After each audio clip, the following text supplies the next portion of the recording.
Eventcasters e assim do nada já passaram 15 dias e cá estamos nós com um novo episódio do Eventcast, o podcast dos eventos. Hoje vamos até ao norte de Portugal para falarmos sobre um evento que dá que falar em território nacional e fora dele. Connosco temos o Mário Dorminski, um dos fundadores do evento que vos trazemos hoje. Mário, seja bem-vindo ao Eventcast. Olá, estás boa? Tudo bem? E a todos que nos estão a ouvir também e a ver, não é? Isso é uma coisa sempre importante, convidar quem tem interesse concretamente, digamos, também no Norte. Deixa-me fazer isto, que assim entra um lado semipolítico também. Muito bem. Hoje o Mário, para quem ainda não percebeu, vai contar-nos mais sobre o Fantasporto. Pois é, antes de avançarmos para este evento, Mário, eu devo dizer-te que me fascinou descobrir a forma como a arte sempre esteve presente na tua vida. Quando é que a sétima arte começou a despertar algo em ti? Eu diria que, digamos, surge de uma maneira mais ou menos normal. Eu tinha um cinema, popular junto de casa, embora fosse mais ou menos no centro do Porto, quase no centro do Porto, que era um cinema ao ar livre. E chegava a ter um lugar, reservado meu, para todas as sessões. E todos os dias havia filmes diferentes. E aí eu conseguia ver tudo, desde westerns a filmes na altura já do cinema novo, filmes do Truffaut, do Godard, do Visconti, e depois também, filmes extremamente populares. E daí também o meu critério em termos de cinema fosse sempre um critério não propriamente vocacionado para o cinema de autor exclusivamente, mas com uma leitura muitíssimo mais ampla. De qualquer forma, desde essa altura comecei a ver o cinema, mas ao mesmo tempo também aproveitava e via filmes no Coliseu. O Coliseu do Porto é uma sala que tem 3.500 lugares e que naquela altura o cinema conseguia aguentar com salas desse género e tinha sobretudo cinema de grande espetáculo. O que não quer dizer que eu tenha visto filmes, por exemplo, do Paul Morrissey também lá a 3 dimensões. Quer dizer, havia uma programação sempre diferenciada, que ia desde, sei lá, a queda do Império Romano, para, em grande espetáculo, e foi a primeira sala do Porto, e isto já há muitos, muitos anos, a criar um sistema muito parecido com o estéreo. O que quer dizer que era de facto espetacular ver cinema num ecrã, que era um dos maiores ecrãs provavelmente de Portugal. Tendo em conta, digamos, o tamanho da sala, pode imaginar o tamanho do ecrã, e o que acontece é que, a partir daí, de alguma forma, Começou andei a crescer. sempre mais velha, e não foi só o cinema, depois apareceu também, é verdade, o Batalha, para quem conhece a Sala de Cinema do Porto, isto tem um circuito com alguma piada. Aparece também o Batalha com, sobretudo, os filmes que eram exibidos na programação do Cinema Clube do Porto, que era uma programação já mais elaborada, e foi talvez aí, com os meus já 10 anos, 12, sei lá, era mais ou menos por aí, que eu comecei de alguma forma a ter a noção mais clara daquilo que era, o cinema, O cinema em si. na perspectiva, digamos, mais erudita, se é que se pode dizer assim, e o cinema, de características de facto mais populares que eu também, tinha visto e via, não só aí, como por exemplo num cinema que existia ao lado do Batalha, que era o Águia de Ouro, agora hotel, como tudo que é no centro do Porto, e o que acontece é que aí passavam sobretudo filmes de terror, mas filmes de terror daquela época, que por isso eram os filmes da Hammer, do Peter Cushing, do Vincent Price, que eram os filmes dos Dráculas, dos vampiros e dessas brincadeiras todas, onde aí já estou a falar dos meus 16, 17 anos, qualquer coisa desse género, mas o cinema no Porto era um bocado, dividido por salas. Havia o cinema Queque, que era o Trindade, que era um cinema, que tinha sempre uma programação assim entre o popular e o erudito. Basicamente, digamos, não vale a pena estar a explorar. Começou muito cedo, não é, Mário? Esta paixão. E falando agora do Festival Internacional de Cinema do Porto, no ou seja, Porto. o Fantasporto, ele costuma ser realizado no início de cada ano e vocês exibem desde longas a curtas-metragens, documentários. Sei que esta edição contou com uma variedade de filmes de todo o mundo e diria até que o Hum, Fantasporto é uma autêntica celebração da sétima arte. De Isso é. 43 edições. 43 edições depois, uma reputação histórica e um alcance tremendo. Isto é impressionante. De onde é que surgiu esta ideia, Mário? É muito simples.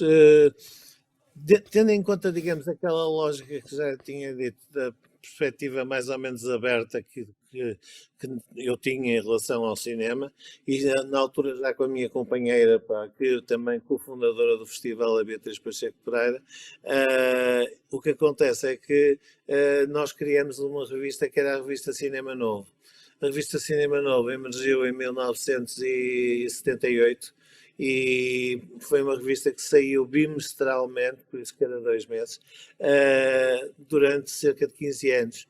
E a revista tinha a particularidade de ter, pronto, nós criamos uma lógica, para nós a lógica da revista era uma espécie, entre aspas, de catálogo das atividades que nós fazíamos numa sala também existente no Porto, por isso vamos a mais uma, que era o Carlos Alberto. E o Carlos Alberto, nós tínhamos por mês 15 dias de utilização do Carlos Alberto, que utilizávamos logicamente com programação de cinema. Por isso nós fazíamos ciclos que iam desde o Marco Ferrer ao David Cronenberg, fazíamos ciclos contínuos. E as revistas, de alguma forma, refletiam sempre, era uma espécie de catálogos que refletiam sempre sobre esses ciclos que nós fazíamos durante esse tal período de 2 meses.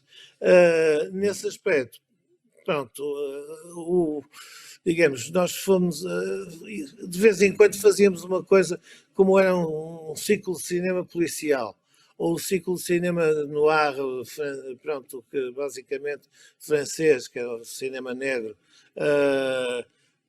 E o que acontece é que, a determinada altura, com a história da revista, nós começamos a circular um bocado para alguns festivais internacionais. E fomos a um que era numa terrinha perto de Barcelona, que era uma terrinha chamada Zites, que aliás neste momento tem o maior festival do mundo de cinema fantástico. E depois, se quiser, eu explico porque tem um orçamento de 6 milhões de euros. É tão simples como isso.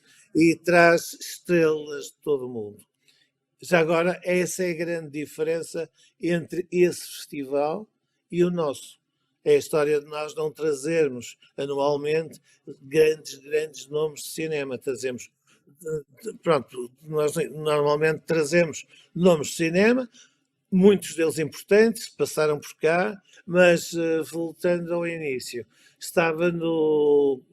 fomos a esse festival, que era o Festival de Zites, que era um festival que era o Festival de Cinema de Terror de Zites, e nessa altura nós conversamos com muita gente, como é habitual, e sobretudo com 2 críticos, mas um deles talvez mais importante para nós, que era um crítico belga flamengo chamado Gilbert Verschoten, ainda não me lembro, que ainda continuamos a ter relacionamento com ele em termos de e-mail, pelo menos, e tivemos várias conversas alargadas, sobretudo na perspectiva de que o terror estava a ter, pronto, já não era aquilo que, pronto, já não tinha nada a ver com o período da Hammer e da Amicus, tinham os filmes, pronto, lá está, que se podiam considerar de terror, tinham os Dráculas, Frankensteins e por aí fora,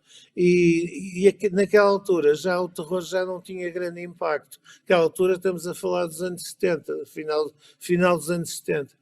E daí que as conversas começaram a ser a questão do imaginário, era interessante também desenvolver, isto é, tudo que não é real é imaginário.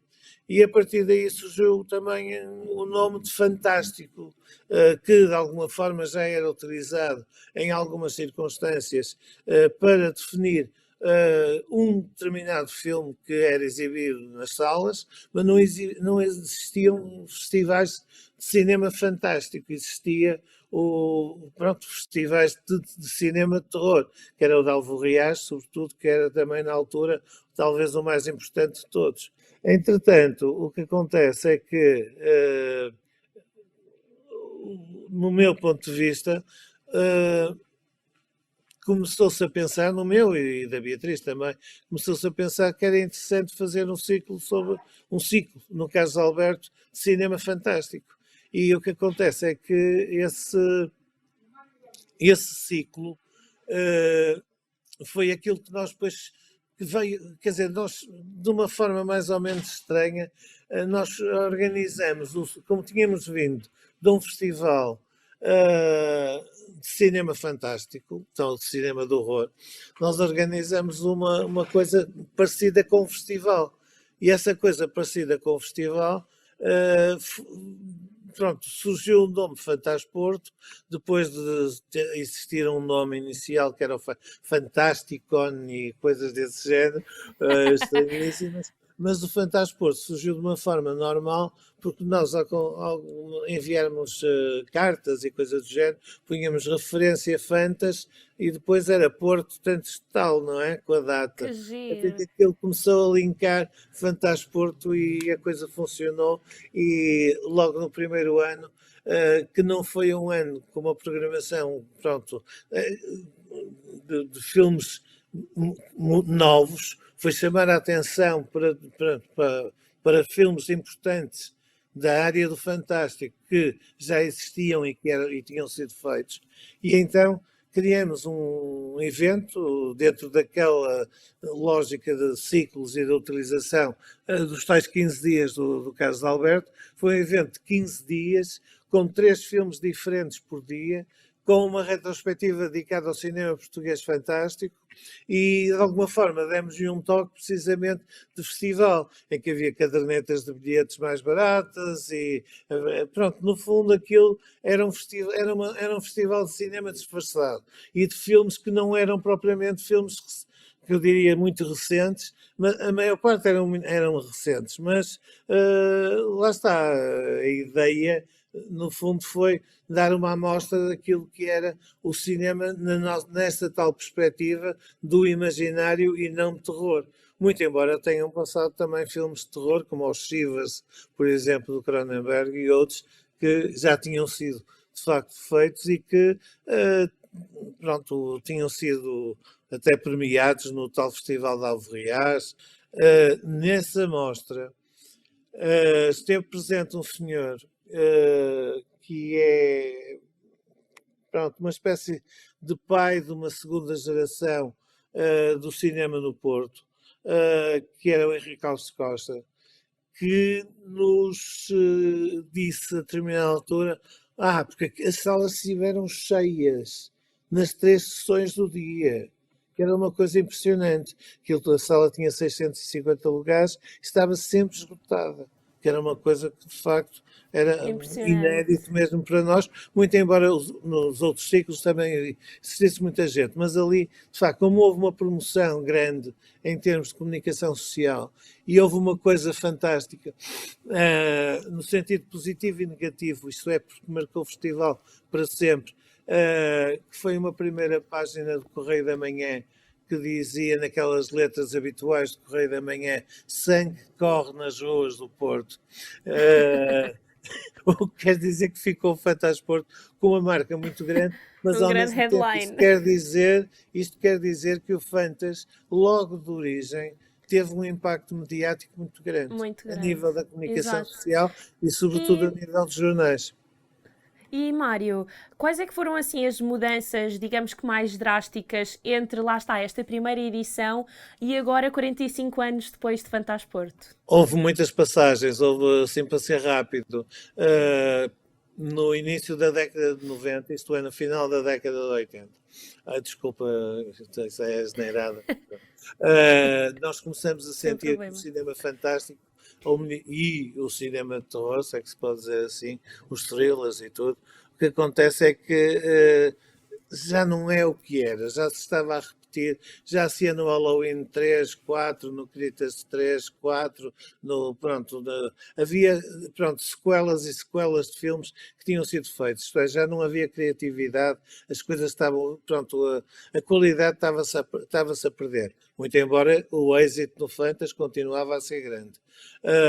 Isso também, sobretudo, também pelo mediatismo e por frases do género de pessoas que não estavam habituadas a ir ao cinema, e nós nos primeiros 10 anos, isto é, sempre que fizemos o festival no Carlos Alberto, nunca havia tradução em português, e havia muita gente como o homem da padaria em frente, ou do café, e que não sabiam inglês, ou coisa do género, e nós perguntávamos, então porquê é que vai lá? Como é que consegue ir lá ver cinema? E eles diziam, é espetacular, visualmente é uma coisa espetacular. E depois o que acontece é que, passados 10 anos, criou-se uma secção nova, vocacionada para algo que nós de alguma forma já trabalhávamos, que eram os novos realizadores. E pronto, que eram aqueles que já emergiam muito no estrangeiro, nós aí dependíamos muito daquilo que era a programação que existia, que existia de facto noutros festivais e era para nós, aí já íamos alargando o nosso âmbito, que já tínhamos passado Almodóvar, Peter Greenaway, Lars von Trier, quer dizer que já no período do terror, quer dizer, já nós tínhamos entrado num fantástico diferente. É evidente, quer dizer, quando se fala de Bigas de Luna e se fala do Angústia, estamos a falar de filmes verdadeiramente de terror, dos mais assustadores que há. Agora, e que nós passamos, obviamente. Agora, o que acontece é que nós já nessa altura, como é óbvio, tínhamos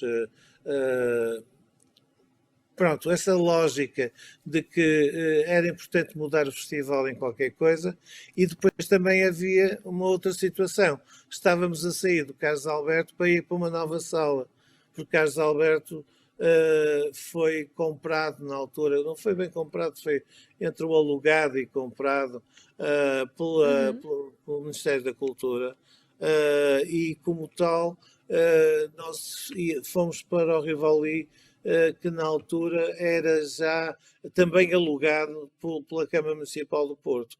O que quer dizer que essa mudança, por um lado de sala, passar de uma sala de 650 lugares para uma sala de 900 lugares. Uma sala, não, na altura já eram duas, que havia outra de 250 lugares no Rivoli, por isso havia duas salas. Nós aí criamos uma outra secção que era a chamada Semana dos Realizadores. E essa Semana dos Realizadores era a tal que não tinha, já não era só vocacionada para o fantástico, era, pronto, generalista, completamente generalista. É como se fosse um festival, pronto, em que não havia temáticas rigorosamente nenhumas, nem géneros, sobretudo géneros cinematográficos, qualquer, pronto, objetivos. Nesse aspecto, o que foi importante, se é que se pode dizer, é que conseguimos, apesar de haver algumas críticas, sobretudo dos fãs mais fanáticos em relação ao Fantástico, houve algumas críticas em relação à entrada no festival do cinema mais generalista, mas também aos poucos conseguimos uma outra coisa, que foi aumentar largamente também o público do festival, que isso foi uma coisa também importante, isto é, não ficou só na área, digamos, ou num setor de nicho vocacionado para o cinema de género fantástico, mas passou a ser um festival já com um toque global generalista. Passado, entretanto, na programação, foi interessante porque nós começamos a exibir muito cinema asiático, porque é tal coisa que eu tinha referido em relação, digamos, aos primeiros 10 anos do festival e daquilo que era, de alguma forma, a quebra do imaginário no cinema fantástico. E nós começamos a depender muito, a ir muito para o Oriente.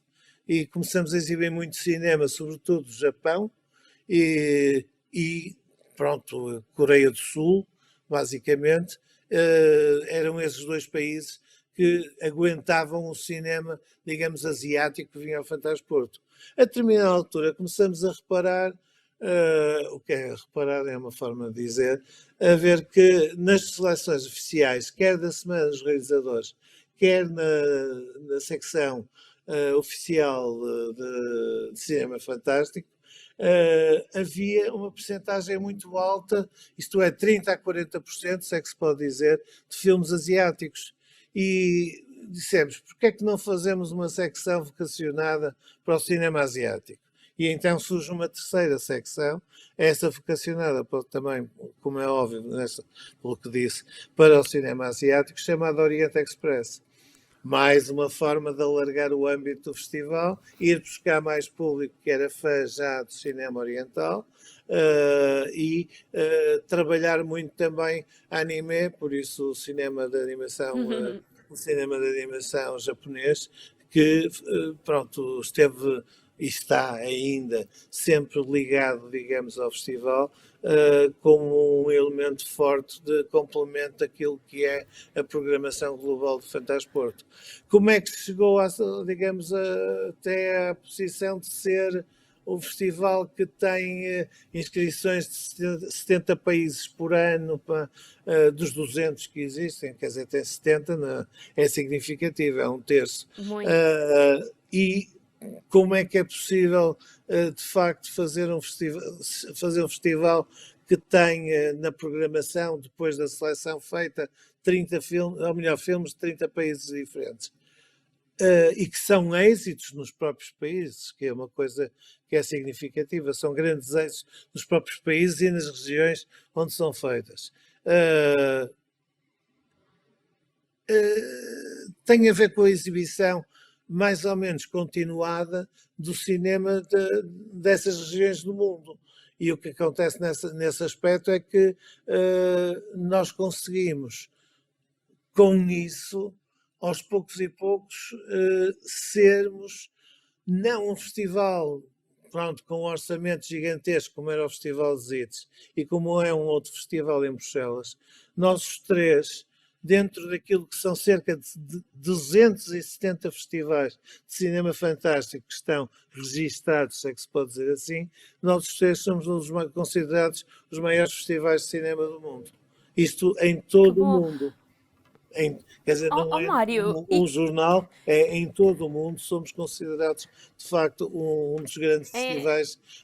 Aliás, eles dizem um dos 3 maiores festivais de cinema do mundo. Isso para nós isso é incrível. É incrível, até porque a nossa produção é muito pequena, a distribuição de filmes é muito vocacionada para o cinema norte-americano, mas ao mesmo tempo os produtores internacionais consideram que passar os filmes via Fantasporto é uma forma de os lançarem na Europa.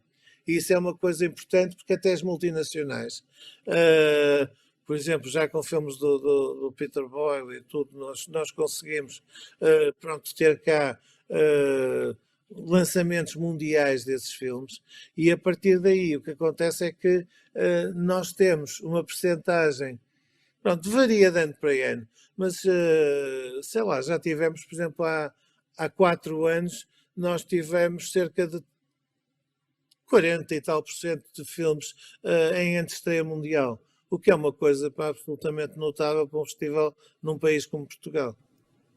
Sem dúvida alguma. E Mário, como é que vocês fazem esta seleção de conteúdos? Vocês veem cada um dos filmes? Exato. E são normalmente, vai variando, mas são normalmente entre 700 e 1000 curtas e entre 300 e 500 longas metragens, o que é uma coisa brutal. E quantas pessoas é que têm a trabalhar nisto? Muito poucas. E, pura e simplesmente, o que acontece é que durante o ano a seleção é muito... Pronto, pode-se dizer que basicamente é fechada completamente e é feita pela Beatriz Pacheco Pereira.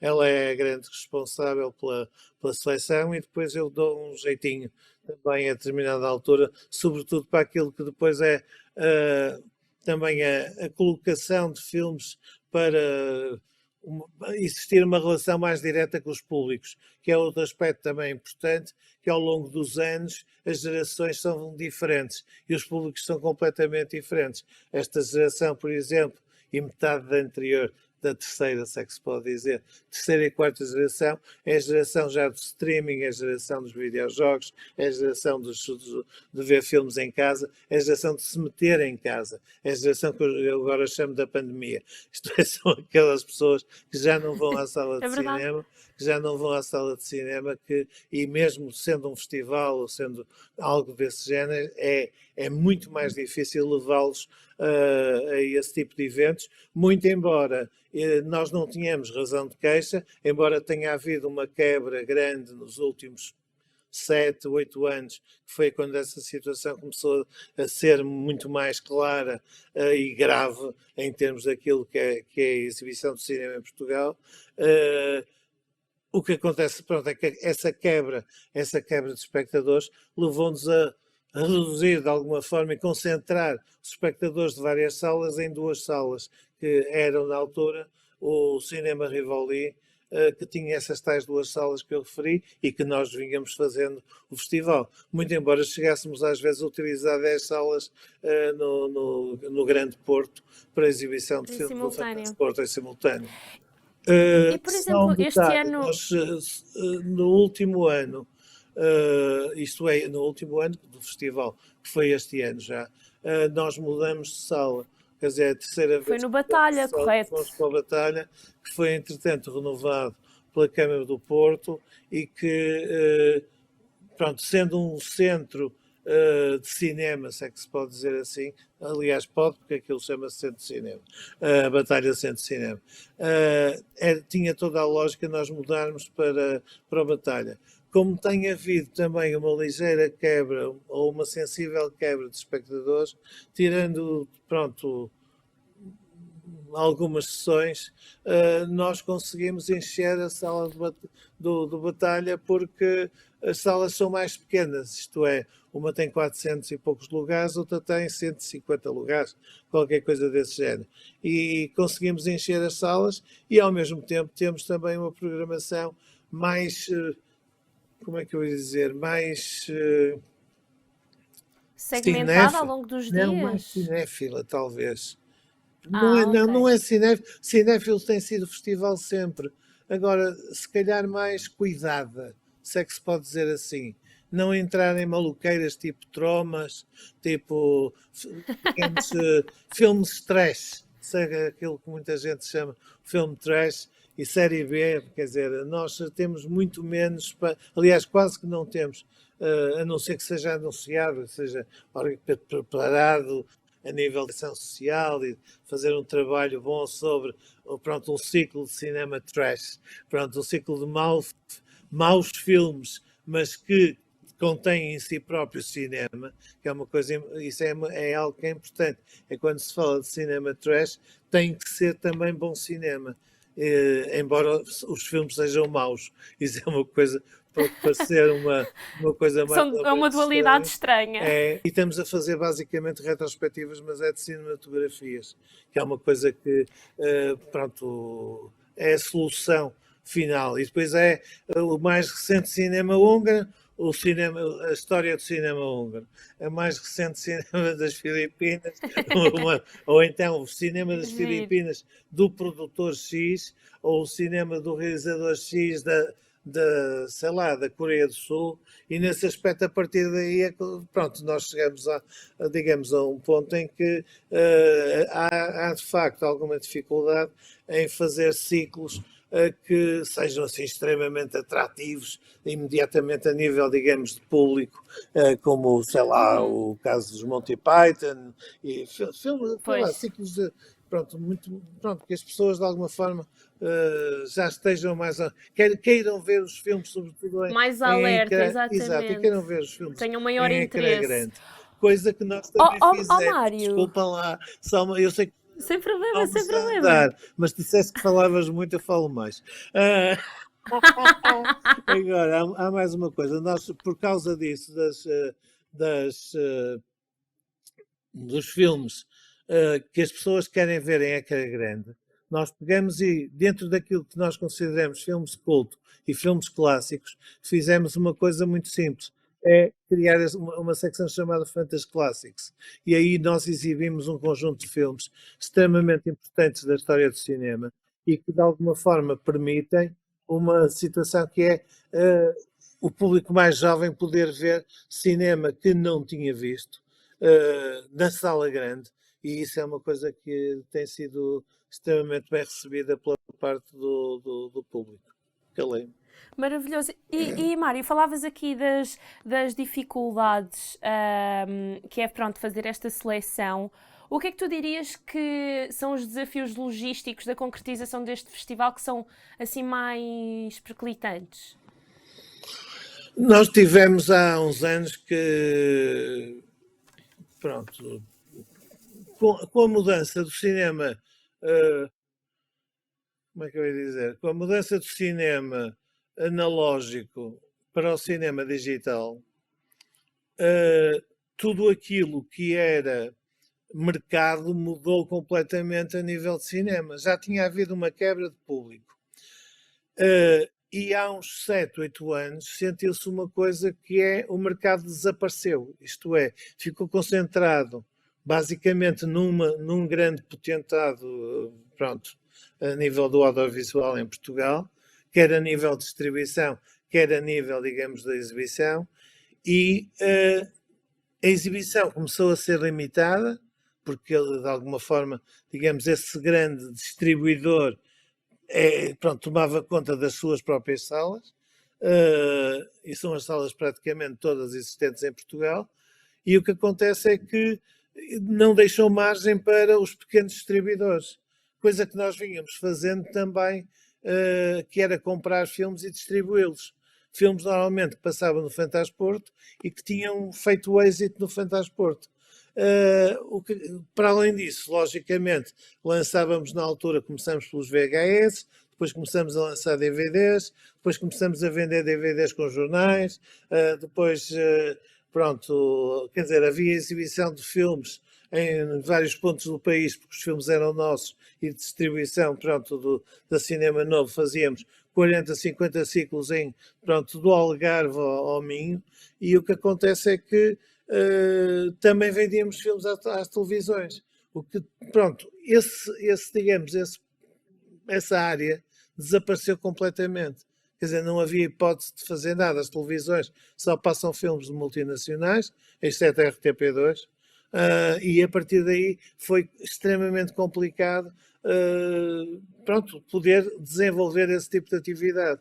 E o que acontece é que nós, apesar de ainda conseguirmos comprar direitos neste momento para exibição naqueles sistemas VOD de aluguer pronto, nas televisões, que têm as chamados videoclubes e não sei o quê, tirando isso, nós não estamos a ter nenhum tipo não tínhamos hipótese há 10 anos de manter a estrutura toda que nós tínhamos para poder desenvolver esse trabalho. E como tal, neste momento a equipa durante o ano é muito pouca e aumenta violentamente nos últimos, pronto, no período dos últimos 3, 4 meses antes do festival começar. Por isso, a nível de logística, eu creio que a questão não é nada de complicado. A equipa foi sendo renovada e neste momento é uma equipa muito jovem e que está a aprender. E quando digo aprender é que há uma lógica Fantasporto que quem conhece o Fantasporto, quer dizer, sabe perfeitamente que é um festival diferente de todos que existem em Portugal. E isso é uma coisa que não estou a criticar rigorosamente ninguém, mas é diferente e é o festival, provavelmente, que tem mais convidados. Nós este ano, por exemplo, tivemos cerca de 170 convidados e 80% dos realizadores que apresentaram filmes a concurso, que é uma coisa que é extraordinário. Mas com uma particularidade, não pagamos viagens a ninguém.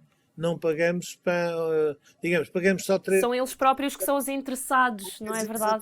Em marcar presença. Tem um peso neste momento a nível internacional que chama claramente, digamos, não só o interesse das distribuidoras e das produtoras a nível, pronto, internacional e mundial em trazer cá os seus filmes, como ao mesmo tempo, a nível, digamos, dos seus realizadores e atores e atrizes e equipas de filmes que vêm de vários países do mundo e de muito longe, muitas vezes, como este ano, das Filipinas, do Japão, da Coreia. E o que acontece é que eu acho que é um festival diferente.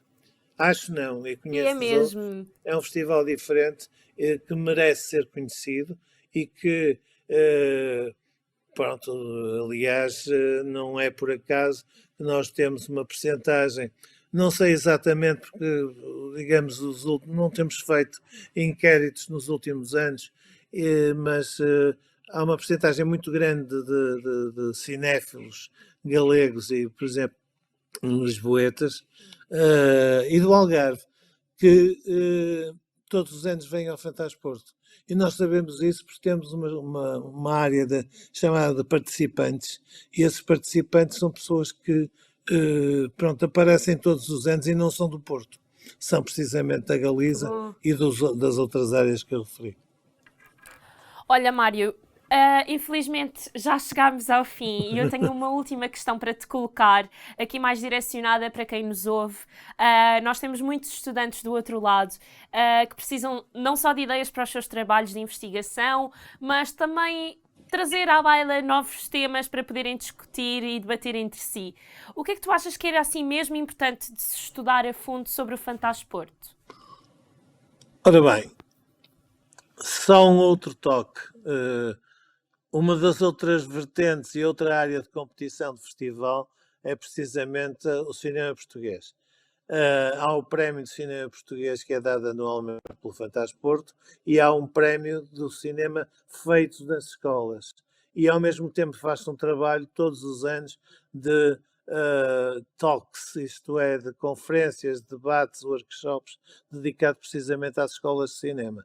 Chegamos a ter 11 escolas de cinema pronto, já que participam e vêm participando nesse concurso também de escolas de cinema, que têm também o seu júri premiados, mas ao mesmo tempo o que acontece é que no caso, e esses aí, nós queremos é chamar a atenção desse público mais jovem que também faz cinema, de vir ao cinema, que é uma coisa que é importante.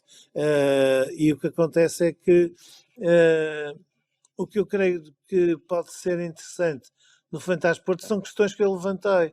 É como é que se pode criar um festival, basicamente num país pequeno, sem impacto a nível, digamos, financeiro, nível mundial, e que consegue ter, de facto, uma programação tão, digamos, generalista e ao mesmo tempo de filmes de grande impacto nos vários países, pronto, nos seus próprios países de produção. Como é que é possível fazer um festival com as características e com o número de espectadores que o Fantasporto tem a norte do país, onde existe só 1 milhão de espectadores potenciais, não, 1 milhão de pessoas, e existem em Lisboa, por exemplo, 3 milhões.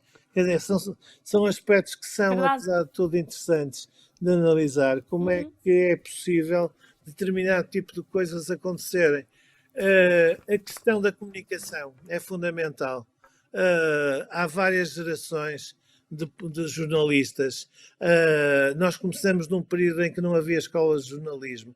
Depois passamos para um período em que elas começaram a existir e então apareceram os chamados estagiários. Depois, pronto, as coisas foram evoluindo de uma forma em que o jornalismo, sobretudo o chamado jornalismo cultural, quase que desapareceu. Nós vemos uma coisinha qualquer que aparece no fim de um noticiário do Canal 1, não dos outros, ou então dos outros é autopublicidade. E no caso de outros canais é diferente. Claro que aqui podem dizer, mas em relação aos festivais rock, eles fazem promoção e não sei o quê. Depois fazem porque têm os direitos para exibir uma série de filmes que negociaram com os produtores do festival. O que quer dizer que isso aí veio alterar de alguma forma também aquilo que é a imagem, a potencial imagem nacional, que era fortíssima do festival e que passou a ser já mediana, já não é aquela, já não tem, digamos, aquela imagem enorme que tinha antigamente. E depois, obviamente, também a concorrência que passou a existir, entre aspas, com a existência de muitos outros festivais, muito embora só haja 2 festivais em Portugal que sejam parecidos com o Fantástico. Parecidos não, que tenham cinema de longa-metragem, que é uma coisa diferente, que sejam basicamente festivais de longa-metragem. O resto são festivais diferentes, são festivais vocacionados basicamente para a curta-metragem ou para os documentários, o que é extremamente importante, mas ao mesmo tempo, pronto, é diferente. É diferente e o tipo de relacionamento também é diferente. Mário, olha, Há estou muitas, muito grata pela tua havia muitas mais disponibilidade. coisas, mas pronto. É isso, nós podíamos continuar aqui a falar mais um dia, se fosse preciso, ou ainda Sim, mais. sim, sim, é possível. São muitos anos de E havia Fantasporto muitas vertentes e que não se falou exatamente, e pronto. exatamente, e é muito. Eu basicamente pretendia Dá para com, ver que a tua. desculpa lá, mas aproveitei para, Não tem de alguma mal. forma, tornar mais ou menos claro qual é a estrutura do festival, que é uma coisa que pronto, muita gente diz, é um festival de horror. Aliás, é uma coisa que aparece normalmente. O horror vai chegar ao Porto, o horror chegou ao Porto, quer dizer, mas já não é um festival de horror. É um festival generalista que tem uma É muito secção, mais do que é uma isso. secção que tem uma secção de cinema fantástico e que não é de facto uma secção de horror. É uma secção de cinema imaginário, que é uma coisa que muitas vezes as pessoas também precisam de saber o que é que é. Pronto, e Ora, aí está. a definição mais simples para acabar com esta conversa simpaticíssima é dizer o que é cinema fantástico.